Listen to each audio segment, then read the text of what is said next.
you can see here, this is one of our cost sheets within the Live Tech Pack. And it doesn't matter whether you're using something exactly like this or similar, but I just want to go through line by line and make sure it's clear what the heck we're talking about. So the main things that make up a cost sheet are your materials. So you have fabric, you can see on the left side here, trim, more materials. So that's one thing. And the second thing is the labor, your manufacturing, which we'll get into. Then what we're going to look at are the cost, how they total up, and then what does that even mean for you in terms of profit. So we can go in and plug in some numbers based off of some key things such as the the quantity, the price points, and things like that. All right, so the first thing to look at is fabric. Style number is going to be basically whatever the style number is from your vendor. So if we give you that, or if you get that from some specific fabric vendor, you just want to put that in there so you have that as a reference. Cuttable width is how wide your fabric is. There's going to be two numbers, and very often it'll say 58/60. So the cuttable width is the first number. That's what we can actually cut. There's going to be a little bit left over. You don't want to cut right up against the edge, so you need to give yourself 2 inches. So the cuttable width is basically how much we can actually cut on the fabric. And you should get that from the fabric vendor again, or if we're sourcing for you, we will give you that information and we'll plug it in right here. So it'll say, all right, this is 58 inches. The price per yard. So how much per yard? That's how it's going to be sold, is by the yard. So let's say this fabric is $4 a yard, right? We'll say $4.25 a yard. Plug that in right there. And then the yield per garment means how much fabric are we using. So are we going to use 1 yard? If it's 1 yard, the point is you multiply these by each other. So you take the amount of fabric you're using times the cost per yard. So here obviously it's going to be $4.25 if you're using 1. If the fabric takes 2 yards, what happens? It doubles. If you're making underwear and it's only half a yard, your fabric cost will be half. So it's important to understand the price per yard, but also the yield. Without knowing that, it's almost irrelevant, right? Because if you're something that uses a lot of fabric, you have to understand the total cost, and that is dependent on how much fabric you're going to use. Okay, understanding this and understanding the garment and setting a budget is basically how we handle this effectively. Same thing down here if you have a contrast fabric. So if you have 2 fabrics, it's just like the second fabric that you're using, you would put that in here. So let's say this one.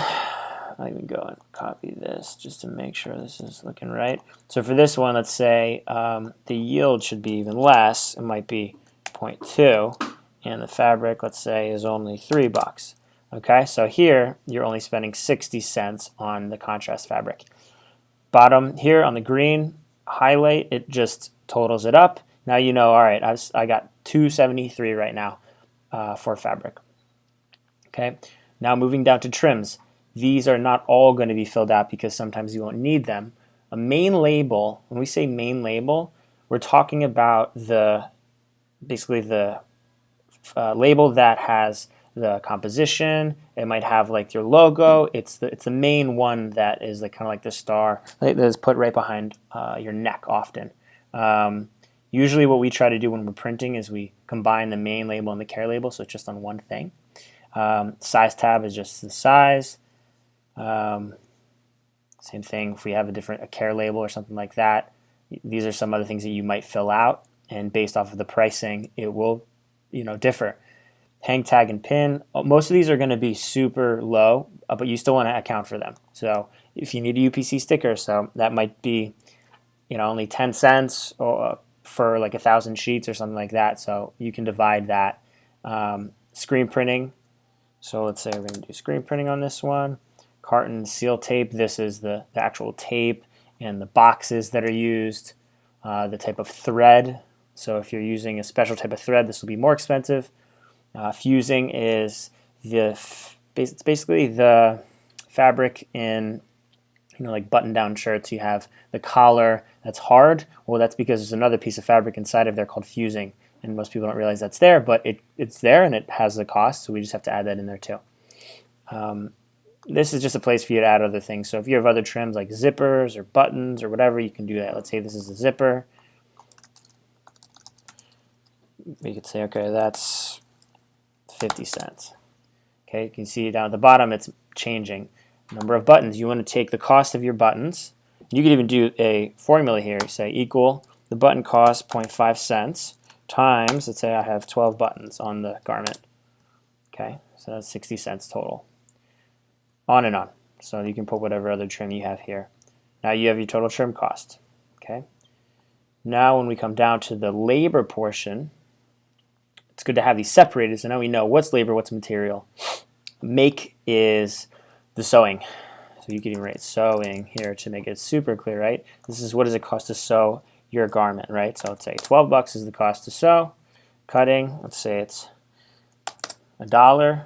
Marking and grading, this will depend on how many units you're doing. But, so the more you do, the lower this price will go, but you're kind of dividing it across, and sometimes we would separate it out. So just have it at 75 cents. Full package management. So this is when we're doing full package, these are all the non-add value things. So like when we're not putting needle to thread, when we're not actually cutting, it's the things that you have to do to make the thing run. They're not the actual making, but it's all the other things. So we're doing quality control.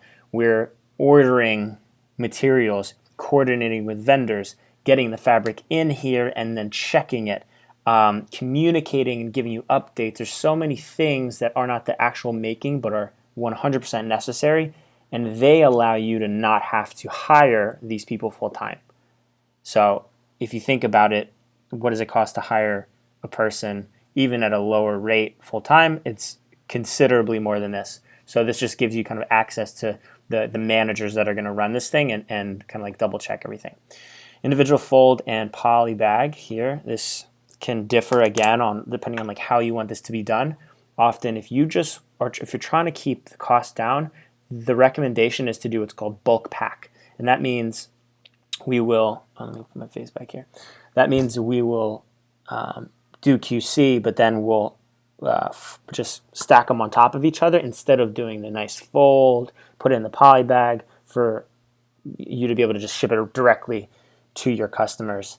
And that's a way to save some money. So you just have to decide what works for you there.